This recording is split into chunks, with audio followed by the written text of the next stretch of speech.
Hello mike check 1 2 3 4 hello mike check. नमस्कार मित्रांनो, माझं नाव श्रीधर, मी एक दारुडे आहे. Hi everybody. आज दारू प्यालेलं नाही आहे. आजची तारीख आहे 23 नोव्हेंबर 2024.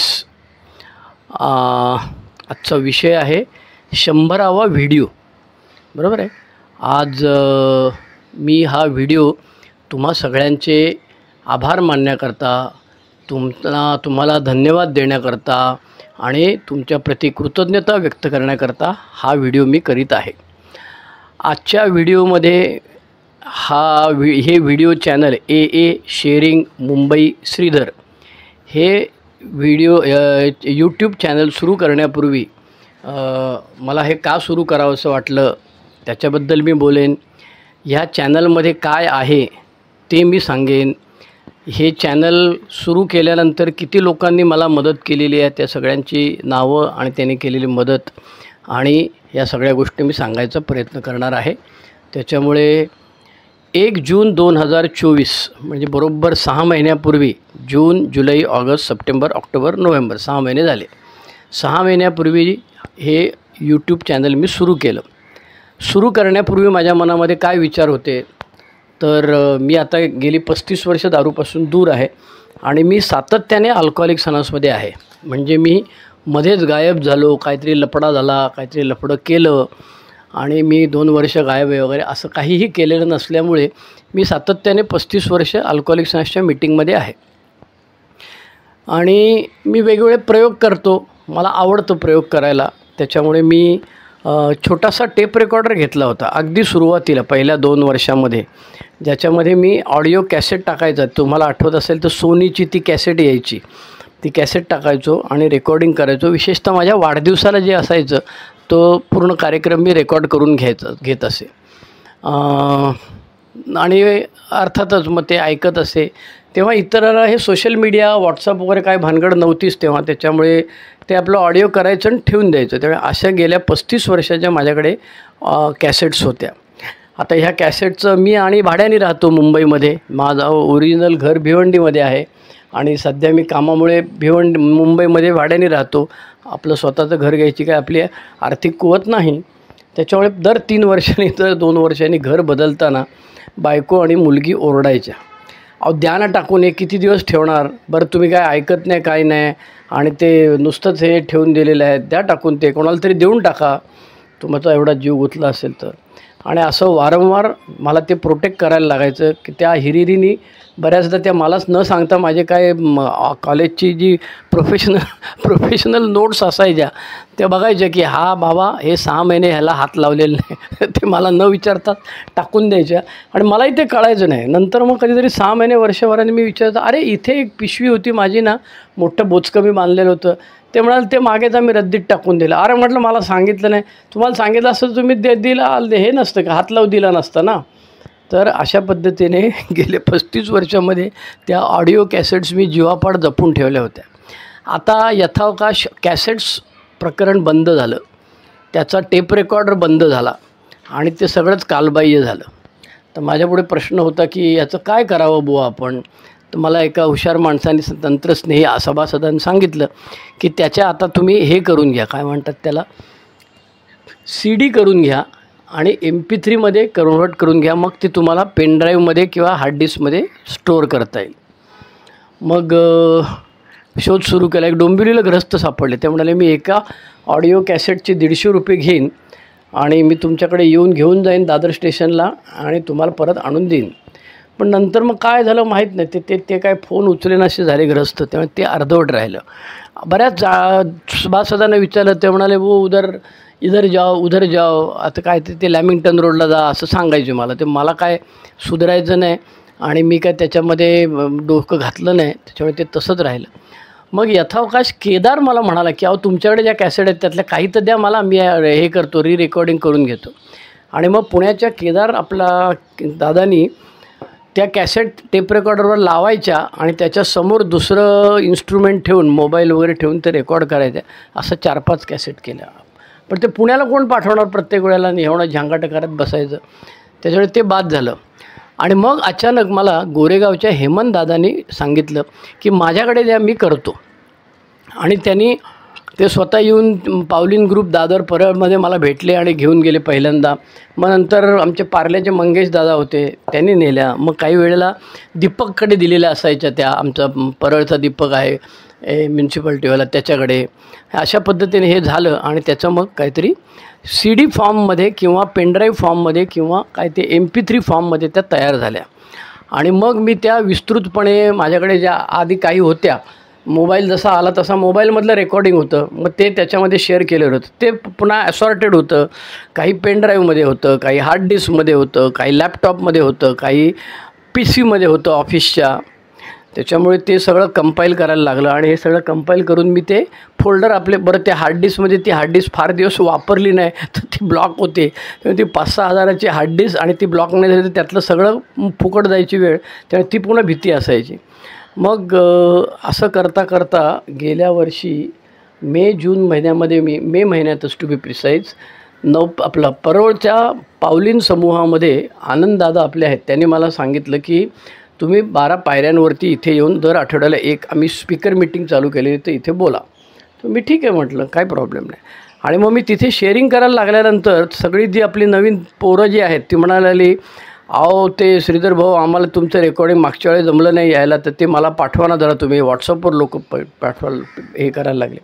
याच्या आधी व्हॉट्सअपवर टाकणे आपल्या ह्याच्यावरती अपलोड करण्यासाठी यूट्यूब नव्हे, वेस्टर्न मुंबई इंटरग्रुप नावाचं एक प्रकरण आहे मुंबईमध्ये, त्यांच्यातल्या काही लोकांना मी संपर्क साधला होता. म्हटलं अरे हे माझ्याकडे आहे, ते तुम्ही घ्या ना, तुमच्या वेबसाईटवर अपलोड करून ठेवा ना, मी तरी मुक्त होईन, ते हे करायला मोकळं होईल.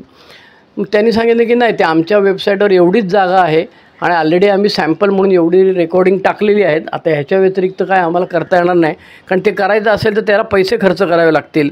म्हटलं अरे मी देऊ का मदत करा, नाही ते आम्हाला नाही करायचं अमुक. मग ते सगळं बारगळलं. शेवटी मग रविकांत दादा नावाचे आपले पनवेलचे सभासद आहेत, त्यांनी माझ्या काही ऑडिओ रेकॉर्डिंग, त्यांचे काय ते AA शेअरिंग असं काहीतरी चॅनल आहे, त्याच्यावरती त्यांनी अपलोड ऑलरेडी केलेले होते. मग त्यांना 1-2दा विचारलं. मग ते माझ्या लक्षात आलं की अरे तो माणूस बिझी असणार, त्याला किती पकवायचं. बरं मी अन्नाडी आहे, म्हणजे टेक्निकलदृष्ट्या मी अन्नाडी आहे, तर मला एकदा सांगून कळत नाही, म्हणजे पटत नाहीपेक्षा कळत नाही. त्याच्यामुळे ते 2-3 वेळा मी फोन करतो, पकवतो त्या माणसाला. त्यामुळे मी म्हटलं अरे ह्याला पकवण्यात काय अर्थ नाही. मग मला काही हुशार सभासदांनी सांगितलं की अहो तुम्ही तुमचं स्वतःचं यूट्यूब चॅनल चालू करा आणि त्याच्यावर टाका ना, त्याला काय लागतं, फार काय अक्कल लागत नाही त्याला. माझ्या डोक्यात ते विचार होता.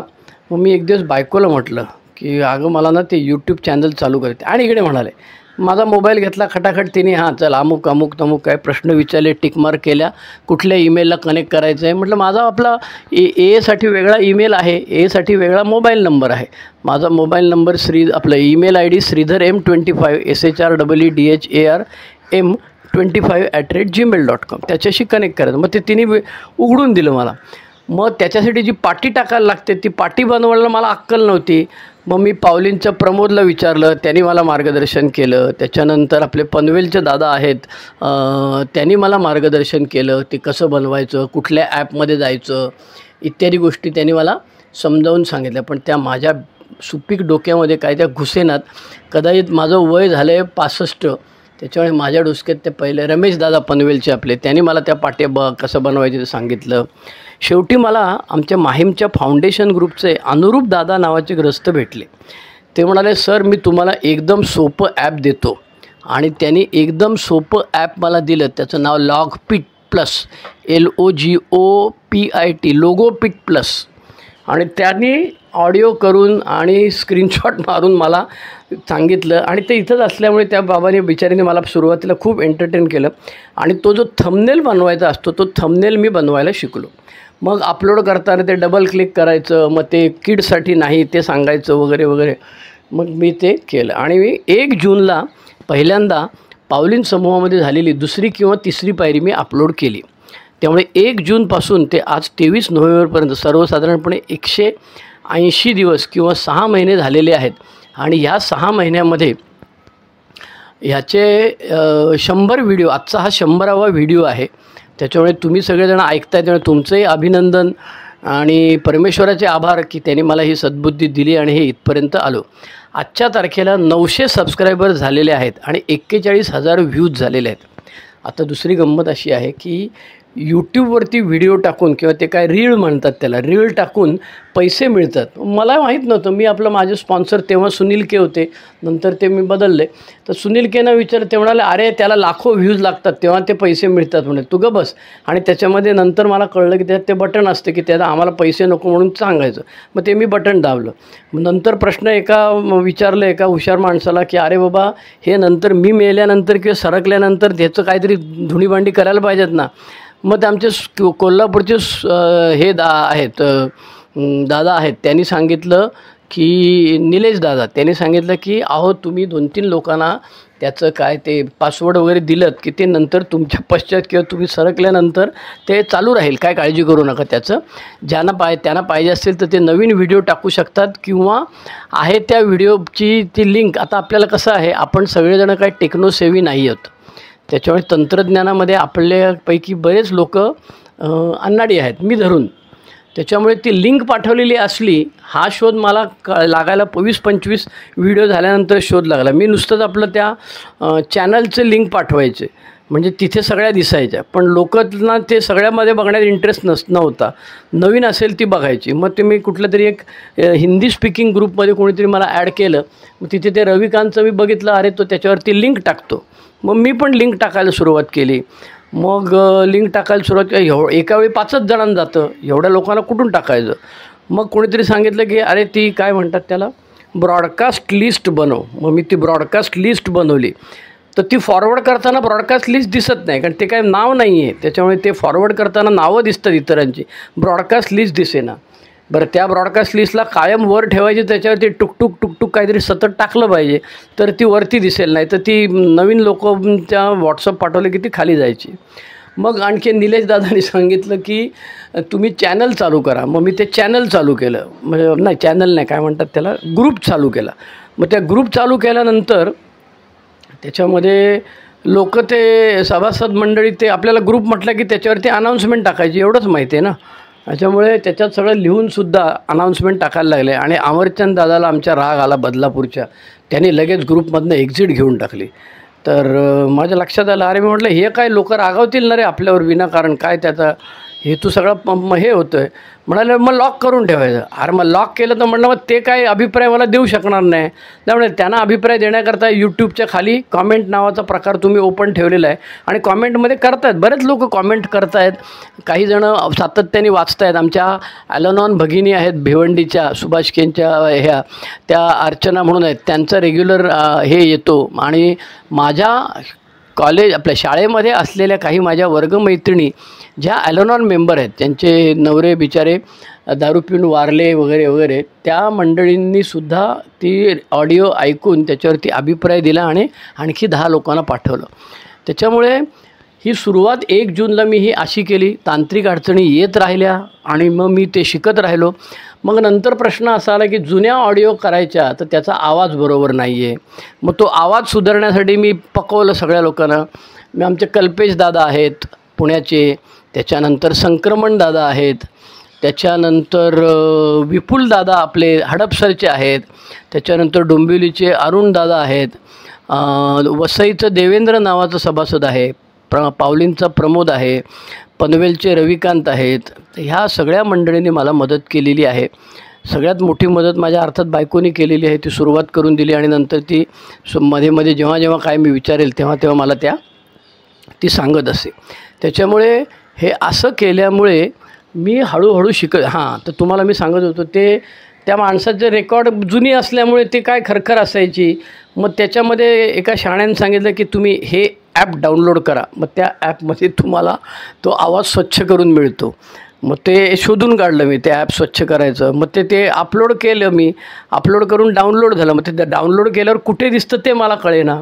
मग त्याचा मी आयडिया अशी केली, त्याला नाव द्यायचो ए श्रीधर म्हणून. मग ते पुन्हा सर्चमध्ये मारायचं ए श्रीधर, मग ते कुठे दिसतं ते शोधायचं. मग ती दिसली की मग त्याला ती पुन्हा ते MP4 काय M4A आहे तिला MP3मध्ये कन्वर्ट करायला लागते आणि MP3ला व्हिडिओमध्ये कन्वर्ट करायला लागते आणि मग तो व्हिडिओ यूट्यूबवरती अपलोड करता येतो. अर्थात अपलोड करायला माझ्याकडे कसं आहे, माझ्याकडे वायफाय नाही आहे. पुन्हा मी हे मोबाईलमधलं जे काय आहे त्याच्यावरतीच हे सगळा धंदा चालवलेला आहे. त्याच्यामुळे ते आवाज कमी करण्याकरता ते करायला लागलं. त्याच्यानंतर मग काही लोकांची मला ओळख करून द्यायला लागली, कारण ते जुने सभासद वारलेले होते, आपल्यात नव्हते. मग त्यांची कोण ते, त्यांची स्टोरी काय, किती साली गेले, किती, त्याच्याकरता माझी रेकॉर्डिंग केली. मग ह्या 2 रेकॉर्डिंग जोडण्याकरता दुसरं एक ॲप डाउनलोड केलं. त्याच्यामध्ये कळलं की 2 वेगवेगळ्या ऑडिओ ज्या असतात त्याच्यामध्ये कनेक्ट करून एक ऑडिओ करून मिळते आपल्याला. तसंच 2 व्हिडिओ वेगवेगळे असतील तर ते कनेक्ट करून मिळतात. त्यामुळे आता हे तंत्रज्ञान खूपच कॉम्प्लिकेटेड व्हायला लागलं आणि तेवढं काय मला झेपे ना. त्यामुळे मला परवा मग फिल्मोरा नावाचं एक ॲप यांनी सांगितलं होतं, आणखी प्रमोदने सांगितलं होतं. ते मी बघितलं, ते काय मला झेपे ना. म्हणून म्हटलं अरे बाबा हे आपल्याला काय एवढं झेपणार आहे, कारण मी काय तंत्रस्नेही माणूस नाही. 65व्या वर्षी जेवढं झेपेल तेवढं मी करतो. त्याच्यामुळे आज रोजी मागे वळून बघतो तेव्हा कळतं मला की ह्या 6 महिन्यामध्ये माझ्यामध्ये खूप बदल झाला.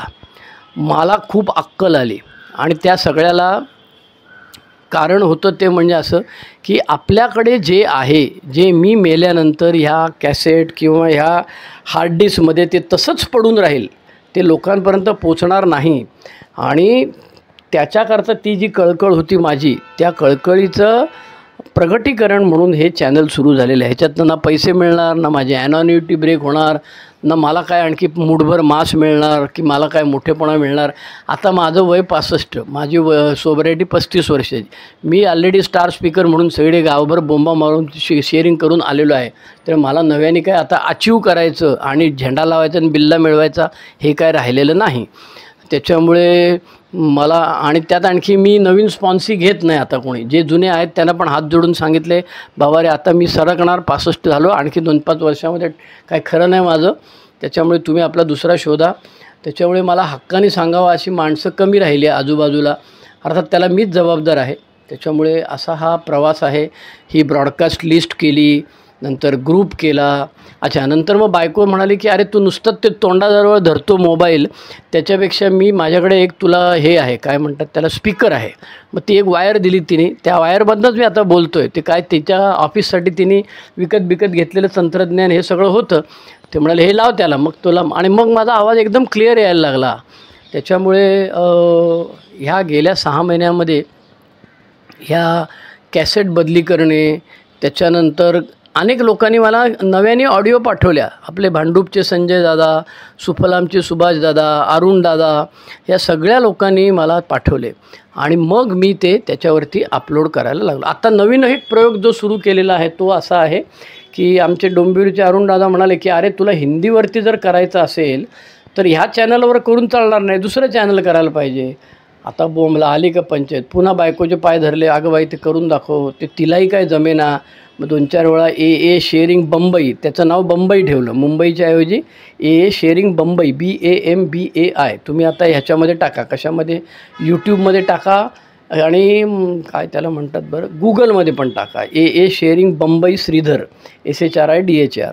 मग ते तुम्हाला दिसायला लागेल. आणि त्याचं गंमत अशी आहे, ते मला एका तंत्रज्ञानी माणसाने सांगितलं की जेवढे लोक जास्त शोध घेतील तेवढं त्याचं ते काय अल्गोरिदम काहीतरी प्रकरण असतं, ते त्याला वरती आणतं आणि मग ते सहज दिसतं. म्हटलं असेल बा, आपल्याला काय माहीत नाही.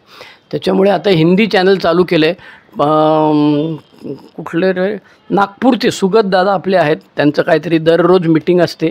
त्याच्यामध्ये त्याने मला बुधवारी रात्री बोलवलेलं आहे आणि doctor Bob and good old टाईमवर तिथे हिंदीमध्ये शेअरिंग करून ते अपलोड करायचं मी उद्योग सुरू केलेला आहे. आता मी स्वतः रिटायर जरी झालेलो असलो तरी मला पेन्शन नाही, नवीन पेन्शन स्कीमवाला मी आहे. त्यामुळे जे माझं NPS अकाउंट उघडलं नव्हतं महाराष्ट्र शासनाने, त्यामुळे 14 वर्षाच्या सर्व्हिसनंतर मी ते अकाउंटमधले पैसे, त्यांनी 3-3.5 वर्ष त्यांना पैसे हवे होते, ते मी काही द्यायला तयार नव्हतो, लाच.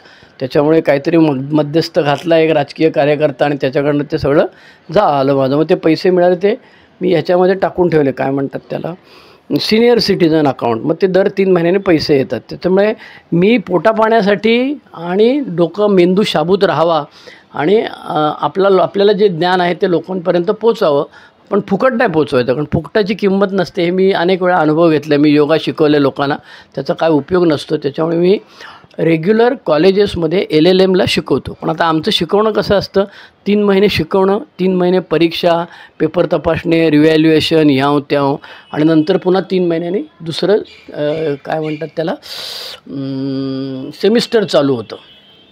त्याच्यामुळे मला 3 महिने मी बिझी असतो. लेक्चर घेण्यामध्ये 2 तास लेक्चर, 2 तास 3 तास जायला यायला.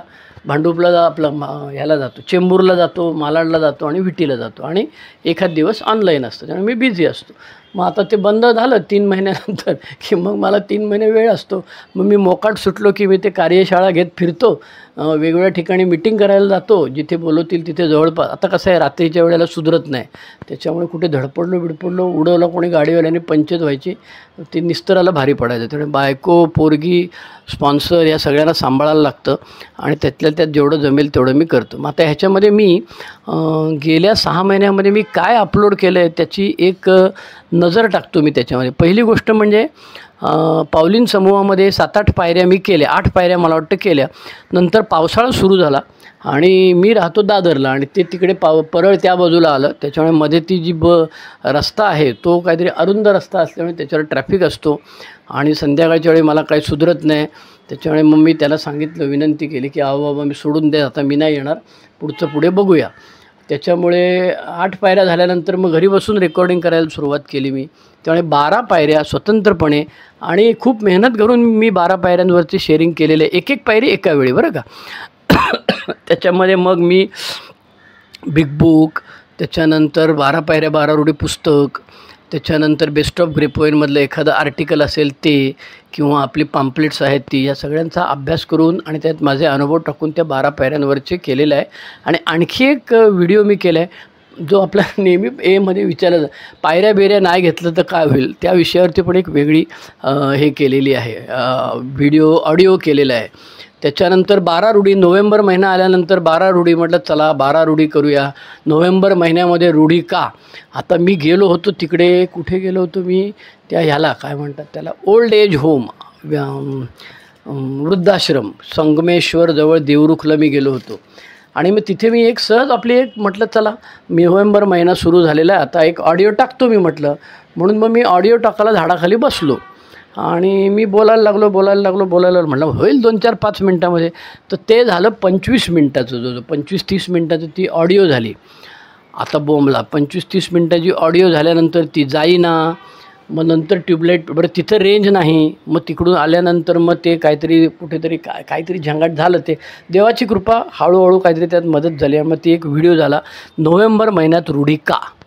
त्याच्यानंतर 12 रूढींवरती तर खूपच छान, म्हणजे माहिती जी आहे ज्याला प्रत्येकाला वाचणं शक्य नाही आहे, आणि वाचलेलं काय प्रत्येक वेळी लक्षात राहतं असं नाही. त्यामुळे त्या 12 रूढी खूप चांगल्या झालेल्या आहेत. आत्ता रेकॉर्डिंग केलेलं आहे, नवीन रेकॉर्डिंग. त्याच्यानंतर मी अर्थातच पासिटॉनचे माझ्याकडे 6 ऑडिओ केलेले. पासिटॉनवर मी 3-4 वेळा शेअरिंग केलेले मराठीमध्ये. त्यामुळे त्या माझ्याकडे, त्या ह्यांनी सांगितलं आम्हाला, कराडच्या प्रमोददादांनी सांगितलं, हो ते तुमच्याकडे आहेत ना, ते अपलोड करा म्हणजे लोकांपर्यंत जातील. आम्ही काही लोकांनी ऐकले आहेत, काही लोकांना नाही ऐकले. मग पासिटॉनचे 6 भाग अपलोड केले. मग डॉक्टर बॉबचे ऑडिओ नव्हते माझ्याकडे, मग मी डॉक्टर बॉबचे घरी बसून 6 आठवडे 6 शेअरिंग केल्या. मग ए कम्स ऑफ एजचं शेअरिंग केलं. मग कोणीतरी हुशार माणसानं सांगितलं, अहो आता तुम्ही एवढं करताच आहात तर ती संदर्भ लायब्ररी, संदर्भ वाचनालयासारखं होईल, त्यामुळे तुम्ही ते सगळ्याच पुस्तकांवरती बोला. मग बिग बुकवर बोललो, मग केम टू बिलीवर बोललो, मग सोबर जगडेवर बोललो. मग माझ्याकडे ॲलनॉनचं एक लुईस रिमेंबर म्हणून पुस्तक आहे, ते मी ॲलनॉनच्या भिवंडी ग्रुपमध्ये किती 20 वर्षापूर्वी शेअरिंग केलेलं होतं, ते मला सापडलं, कॅसेट सापडली. आणि आमचे हेमंत दादा जिंदाबाद गोरेगाववाले, त्यामुळे हेमंत, मंगेश, दीपक, केदार या सगळ्यांमुळे ते कॅसेट टर्न झाल्यामुळे, सॉफ्टमध्ये झाल्यामुळे, ते ॲलनॉनचं ते पुस्तक लुईस रिमेंबर्स ते पण आलं त्याच्यामध्ये. त्याच्यानंतर माझ्याकडे जुन्या वाढदिवसाच्या रेकॉर्डिंग्स अजूनही आहेत, काही खराब झालेल्या आहेत. त्यातल्या 2-3 24, 27, 35, आता 35वा वाढदिवस झाला, ते रेकॉर्डिंग होतं, ते मी अपलोड करून टाकलं. त्याच्यामुळे वेगवेगळ्या विषयांवरती अल्कोहोलिक्स अनॉनिमसमधल्या मी जे शेअरिंग केलं, माझ्याकडे 200 पानी 300 पानी वह्या आहेत, अशा 6 वह्या भरलेल्या आहेत की मी 1989 साली आलो आणि मला वाटतं 90 साली मी पोपट मला बोलायला लागलो, आनंदसी वगैरे लोक मला प्रमोट करायला लागले आणि बाकी मला स्पॉन्सर म्हणून कोणी घेतलं नव्हतं बरं का. भिवंडीमध्ये मी 18 वर्ष सोसायटीच्या राहिलो, तर लोकांना भिवंडी म्हणजे अण्णा सुभाष के आणि ते फाउंडर मेंबर होते, ते GSOचे ट्रस्टी होते, त्यामुळे आम्हाला कोणी भाव देत नसायचं. मी जेव्हा मुंबईत राहायला आलो 2008 साली मे महिन्यामध्ये, तेव्हा मग लोक माझ्याकडे आकर्षित झाले आणि मला तुम्हाला स्पॉन्सर घ्यायचं आहे, अमुक आहे तमुक आहे. मग तिकडे त्या ह्यांनी परशुरामने बोंबाबोंब करायला सुरुवात केली, अरे श्रीधर लोकांचे स्पॉन्सरशिप पळवतो आहे. तर ते आता हे मुंबईचं कल्चर वेगळं होतं, मी भिवंडीचा गावंढळ माणूस, त्यामुळे मला हे छक्के पंजे काय बिचारे कळायचे नाहीत. मग ते हळूहळू माझ्याच चेले लोकांनी, प्रेमातल्या मंडळींनी मला समजावून सांगितलं की तो तुला असं बोलतो ना त्याचा अर्थ असा आहे. म्हटलं बरं बरं. आणि माझे स्पॉन्सर होते बरोबर, त्यामुळे त्या लोकांनी मला ते समजावून सांगितलं सगळं. पण त्याच दरम्यान माझ्याकडे जुने ऑडिओ होते माझे आणि मी नवीन काही टाकले, त्याच्यामध्ये विषय घेतले. विशेषतः नवीन सभासदांसाठी मद्यपास नावाचा आजार, स्लीप होऊ नये म्हणून काय करायला पाहिजे, स्पॉन्सर कसा घ्यावा, प्रार्थनाबद्दल माहिती, रेनॉल्ड नेऊरची प्रार्थना आहे वगैरे वगैरे. त्याच्यानंतर पैसा कसा हाताळावा, त्याच्यानंतर ते आमचे कल्पेश दादांचं 4 घोडेस्वार त्याच्यावरती शेअर केलं. पहिल्या वर्षातल्या अडचणी, नंतर आज्ञेयवादी नास्तिक ह्या विषयांवर शेअर केलं. हे सगळे न्यूकमरसाठी जे टिपिकल टॉपिक होते. मग म्हणाले की एचा इतिहास तो 1960-35पर्यंत तू जो सांगतोस तो सांग, रोलँड एचवाला. मग त्याच्या ऑडिओ होत्या आणि काही मी नव्याने रेकॉर्डिंग केलं. त्यामुळे एचा इतिहास, आता मी कार्यशाळा घेतो ती कशी घेतो त्याची एक ऑडिओ केली. त्याच्यानंतर ज्येष्ठ नागरिक सभासदांचे प्रॉब्लेम्स मी धरून त्याच्यावरती अनुभव कथन आणि 4 लोकांना मी फोन करून विचारलं.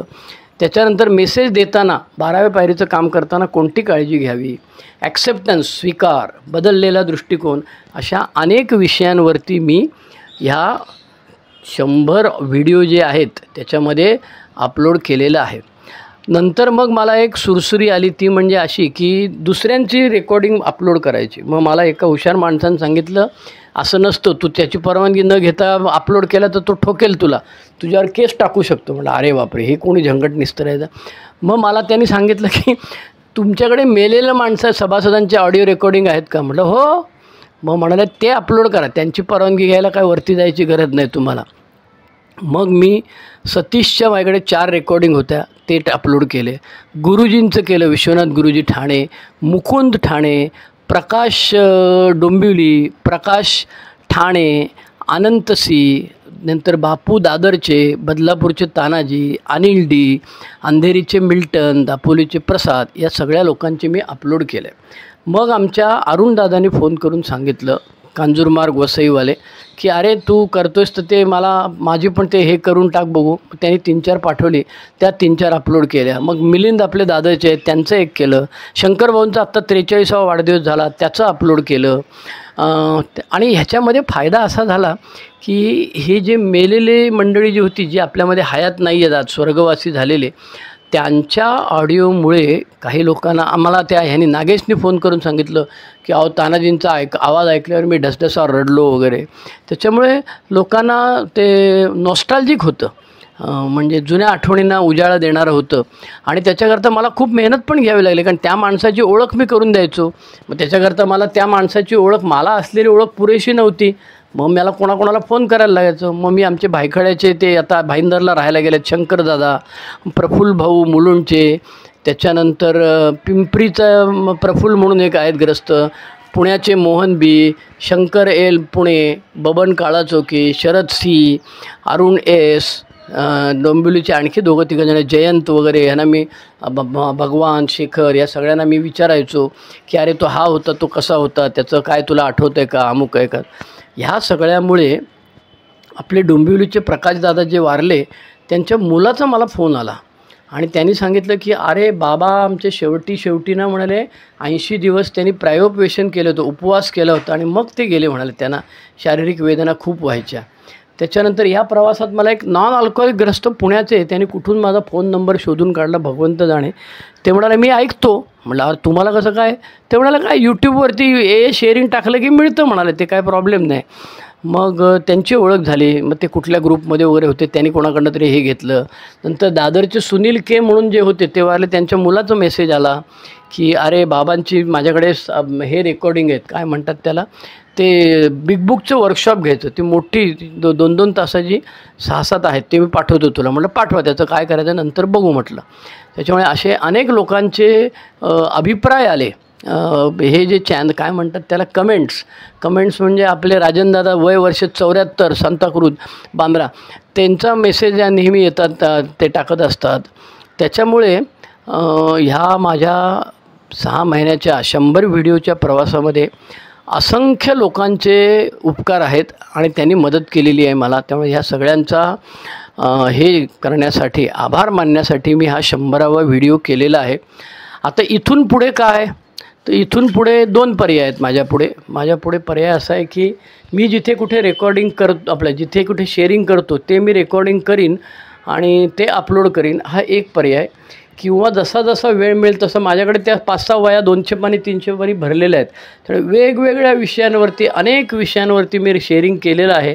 ते उकरून काढून त्याच्यामध्ये पुन्हा नवीन अनुभव जोडून मी रेकॉर्डिंग करायचा प्रयत्न करीन. तुमच्यापैकी जर काही जुन्या लोकांचे शेअरिंग असतील, आता मी बबनदादा आमच्या म्हटलं काळा चौकीवाला, नाव तुमचं रेकॉर्डिंग द्या ना. थोडं माझं रेकॉर्डिंग माझ्याकडे नाही बाबा, दुसऱ्या कोणाला तरी विचारायला म्हटलं द्या ना. कारण कसं आहे, जुन्या लोकांचं आपण कृतज्ञता व्यक्त करण्याकरता बाकी काय आपण पाठीबिटी काय लावत नाही आणि कालौगामध्ये तो माणसाचं नाव पुसलं जातं हळूहळू. आता मिल्टन आहे, ज्यांनी GSO चालू केले, ते कुठे कोणाला माहिती आहे? GSOला शिव्या देणं एवढं सगळ्यांना माहिती आहे आपल्याला, पण GSOनी स्थापना कोणी केली, त्यांचं काय, ते कधीतरी आपलं 5 मे 1955ला विलिडी जो काय सांगेल तेवढं ऐकायचं, टाळ्या वाजवायचं आणि परत यायचं. त्याचं डॉक्युमेंटेशन होण्याकरता जे काय करायला, माझ्याकडे हे होतं, विश्वनाथ गुरुजींनी झेरॉक्स केलेले, आपलं भाषांतर केलेले अनेक आर्टिकल्स होती, ती सगळी आमचे डोंबिवलीचे अरुणदादा GSOमध्ये असताना त्यांनी सांगितलं आर्काईव्ज म्हणून GSOमध्ये आहे, तिथे ते त्यांनी आता फिल्म्स त्याच्या केल्यात की नाही मला माहीत नाही. माझ्याकडे पण बरेच गोष्टी होत्या, ते आम्ही आशिषदादा आमचे आहेत परळचे, त्यांच्याकडे दिलं बोचकं एक. माझं मी शिफ्टिंग करताना म्हटलं हे घ्या, कृष्णार्पणमस्तू, तुम्हाला काय ह्याचं करायचं तर करा. मी पाणी सोडलं ह्याच्यावरनं, कारण मी हाताने झेरॉक्स करून लिहिलेलं असायचं, हाताने लिहिलं असायचं, झेरॉक्स करायचे 100-200 आणि त्या वाटायचो. तर त्याचे असे उरलेल्या कॉपीज वगैरे होत्या, पुस्तकं होती, ग्रेपवाईनचे आर्टिकल होते, ते सगळं मोठी एक प्लॅस्टिकची पिशवी 3x3ची भरली आणि ती त्यांना बोलावली इथे, म्हटलं तुमच्या गाडीवर घेऊन जा. मग त्यांनी ते आणखी ह्याला दिलेलं आहे, कोणाला, त्या मालाडच्या सभासदाला दिलेलं आहे. मग ते म्हणाले मी बघतो. आता त्याचं पुढं काय, आता कसं आहे, सगळ्यात माझा जीव गुंतलेला असायचा आणि ते जीव काढणं कठीण असायचं, पण ते मी सुदैवाने जागा इकडली तिकडली हलवत असल्यामुळे हे काय व्हायचं, काय जागा इकडून तिकडे हलवत असल्यामुळे प्रत्येक वेळी ते सामान शिफ्टिंग करताना त्रास व्हायचा. त्याच्यामुळे मग ते मला नाईलाज असतं ते करायला लागलं. पण जो होता आहे भले केली.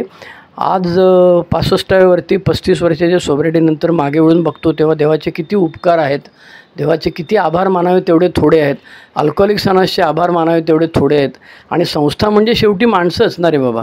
माझे 4 स्पॉन्सर आणि विश्वनाथ के, अनिल डी, शंकर एल, सुनील के आणि आत्ता 5वे नवीन स्पॉन्सर माझे, ह्या सगळ्यांचे उपकार आहेत, त्यांचे आभार मानावे तेवढे थोडे आहेत. त्यामुळे ह्या गेल्या 6 महिन्यामध्ये या 100 ऑडिओ झाल्या, त्याच्या व्हिडिओ कन्वर्ट करून यूट्यूबवर अपलोड केलेले आहेत. हेतू असा आहे की हे तिथे राहील, चिरंतन आहे ते. त्याच्यामुळे ते जेव्हा केव्हा कोणाला पाहिजे, बरेच सभासद फोन करतात भेटल्यानंतर. आता मी वर्कशॉपला घेतो, अरे श्रीधरच्या आम्ही ऑडिओ ऐकतो, अभिप्राय वेगवेगळे असतात. ते म्हणाले मला झोप येत नाही, म्हणाले बरेच दिवस मला झोपेचा प्रॉब्लेम आहे आणि मी झोपेच्या गोळ्या घेत नाही, आता मला त्याचा त्रास होतो. पण म्हणाले तुमची ऑडिओ ऐकल्यानंतर मी 10 मिनटात झोपतो, उरलेली 10 मिनिट पुढची जी कॅसेट आहे ती दुसऱ्या दिवशी लावतो मी. असं करून मी तुमच्या कॅसेट ऐकतो. कोणी म्हणाला ते काय हॅलो माईक चेक, असं ऐकल्यानंतर मला रात्री झोप छान येते म्हणाले, दिवस चांगला जातो, सगळ्या दिवसभराचा थकवा जातो. काहींनी सांगितलं की तू इथे असं बोललेलं आहेस, ते चुकीचं आहे, त्याच्याऐवजी हे असं पाहिजे. मग मी ते पुढच्या रेकॉर्डिंगमध्ये बदल करायचा प्रयत्न आहे. त्या रेकॉर्डिंगमध्ये खरं बदल करता यायला पाहिजे, पण ते तंत्र मला काय जमत नाही बाबा. मी तिथे जाऊन तो जो आवाज आहे तो पुसणे आणि त्याच्याऐवजी नवीन काहीतरी घुसवणे वगैरे हे आहे तंत्रज्ञान, पण ते काय मला अजून जमलेलं नाही. कदाचित जमेल पुढे, माहीत नाही मला. तर असा हा गेल्या 6 महिन्याचा यूट्यूब चॅनल ए शेअरिंग मुंबई श्रीधरचा प्रवास आहे. त्याच्यामध्ये 100 ऑडिओ टाकून झालेले आहेत, वेगवेगळे विषय झालेले आहेत आणि 900 लोकांनी सबस्क्राईब केलेलं आहे. मला असं वाटायचं की जेवढे व्ह्यू तेवढे सबस्क्रायबर पाहिजेत. मग मला त्या विपुलदादांनी सांगितलं, हडपसरवाल्यांनी, की असं नसतं, एकाच 5 प्रमाण असतं म्हणाले जनरली. त्याच्यामुळे सबस्क्राईब करा तुम्ही जास्तीत जास्त लोकांनी. तुम्ही आजूबाजूला तुमच्या जे न्यूकमर असतील त्यांना पाठवा. आता तुम्हाला फॉरवर्ड करताना तुमच्याकडे 2 पर्याय आहेत. पर्याय क्रमांक 1 असा असतो की ह्या एका यूट्यूब व्हिडिओची लिंक तुम्हाला पाठवता येते, बरोबर आहे. थंबनेल दिसतं. थंबनेल याचा अर्थ जी समोर पाटी दिसते 10 सेकंद पहिले चालू करण्याआधी, चालू केल्यावर मग ती गायब होते, मग अंधार दिसतो तुम्हाला. पण ती जी पाटी आहे ती जर पाटी तुम्ही त्या एका विशिष्ट व्हिडिओची लिंक पाठवायची असेल तर पाठवू शकता. किंवा दुसरा पर्याय असा आहे की आता चॅनलची लिंक पाठवली तुम्ही, ए शेअरिंग मुंबई श्रीधर असं टाकायचं. ते दिसल्यानंतर गोलात त्रिकोण आपलं दिसतं एम्ब्लेम, त्याला क्लिक करायचं. त्याला क्लिक केल्यानंतर ते चॅनल दिसतं. मग चॅनलमध्ये 3-4 पर्याय दिसतात. त्याच्यामधला व्हिडिओ म्हणून पर्याय जो आहे त्याला क्लिक केलं की एकाखाली एक नाही, एकावर एक, म्हणजे 100वा पहिल्यांदा दिसेल, मग 99, मग 98, मग 97 असे दिसतात. त्याच्यामुळे मी बसल्या बसल्या आपलं जुने आणि सगळ्यात जास्त व्ह्यूज जे आहेत ते 2 गोष्टींसाठी आहेत. एक पहिली पायरी, त्याला काहीतरी 4,000 व्ह्यू आहेत आत्ता, म्हणजे कितीपैकी हे जे काय आहेत, काय 41,000पैकी 4,000 व्ह्यू पहिल्या पायरीला आहेत आणि 3-3,500 व्ह्यू काहीतरी त्या ह्याला आहेत. कशाला? स्लिप होऊ नये म्हणून मी काय करतो ह्या विषयाकरता 3-3,500 व्ह्यूज आहेत. त्याच्यामुळे हे बरं आहे, हे व्ह्यूज आणि ही काय चढाओढ नाही आहे की, पण ते कसं आहे, आकडा दिसला की दारुड्याला त्याचं काहीतरी वाटतं, आकर्षण वाटतं की बाबा अरे एवढं झालं म्हणजे आपल्याला पण बघितलं पाहिजे, केलं पाहिजे, आपण पण ऐकलं पाहिजे, इत्यादी इत्यादी. ज्या अर्थी एवढे लोक ऐकतात त्या अर्थी काहीतरी त्यात दम असेल. जुने पूर्वग्रह असतात ते पूर्वग्रह दूर होतात. त्यामुळे अशा पद्धतीने मला जे अक्कल आहे ती मी इतरांपर्यंत पोचवण्याचा हा प्रामाणिक प्रयत्न आहे. ह्याच्यात पैसे कमवण्याचा हेतू नाही. याच्यामध्ये कुठलंही काय म्हणतात त्याला मोठेपणा मिळवण्याचा आणि आत्मप्रौढी, एक शब्द मला सांगितला की तुमच्या शेअरिंगमध्ये आत्मप्रौढी जाणवते आम्हाला. म्हटलं असेल बाबा जाणवत, मी कमी करायचं. मी काय संत महात्मा नाही, मी अजून छानपैकी घाणेरड्या शिव्या देऊ शकतो आणि देतो चुकून माकून. त्यामुळे लाज वाटायला पाहिजे मला आणि पश्चाताप व्हायला पाहिजेत. मी प्रयत्न करतो पण ते काय जात नाही. त्याच्यानंतर मी शॉर्ट टेम्पर्ड आहे, मी भडकू आहे. मी आत्ताच 4 दिवसापूर्वी कुंडीमधलं एक झाड उपटून टाकलं आणि तोडून टाकलं, बायकोचा राग आला म्हणून. त्याच्यानंतर प्रवासामध्ये मला सहन होत नाही, कोणीतरी पाय ठेवला असेल समोरच्या सीटवर, कोणी मोठ्याने गाणं ऐकत असेल तर ते मला इरिटेट होतं. त्यामुळे अशा अनेक, आणि वयोमानानुसार कानाने ऐकायला कमी येतं, खांदा दुखतो, गुडघे दुखतात, जास्त वेळ चालता येत नाही, एका ठिकाणी कॉन्सन्ट्रेट करता येत नाही, असे असंख्य प्रॉब्लेम्स आहेत माझे. ते वयोमानानुसार सगळ्यांनाच होणार आहे. आणि मला वरदान असं आहे की मी 90 वर्षापर्यंत मरणार नाही, कारण माझे वडील, काका, आत्या, हे सगळे मंडळी, आजोबा वगैरे सगळे, आजी, हे सगळे 90च्या पुढे मग वरती तिकीट काढलं आहे त्यांचं, तोपर्यंत जगायचं आहे. पण आता कसं आहे की हळूहळू फॅकल्टीज कमी होतात. त्याच्यामुळे सध्या मला आमचे बबन भाऊ म्हणाले, अरे 70 नंतर काहीच होत नाही रे, इच्छा खूप असते पण शरीर साथ देत नाही.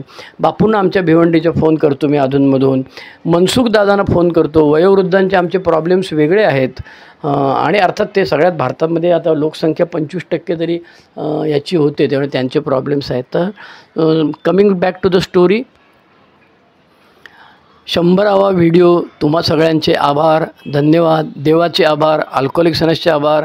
ज्या सभासदांची कोणाची नावं घ्यायची राहिली असतील रे बाबा, मी म्हातारा आहे त्यामुळे कोणी खूप मदत केली असेल पण त्याचं नाव वगैरे मी घेतलं नसेल, चुकून राहिलं असेल माझ्या हातून, तर मी माफी मागतो.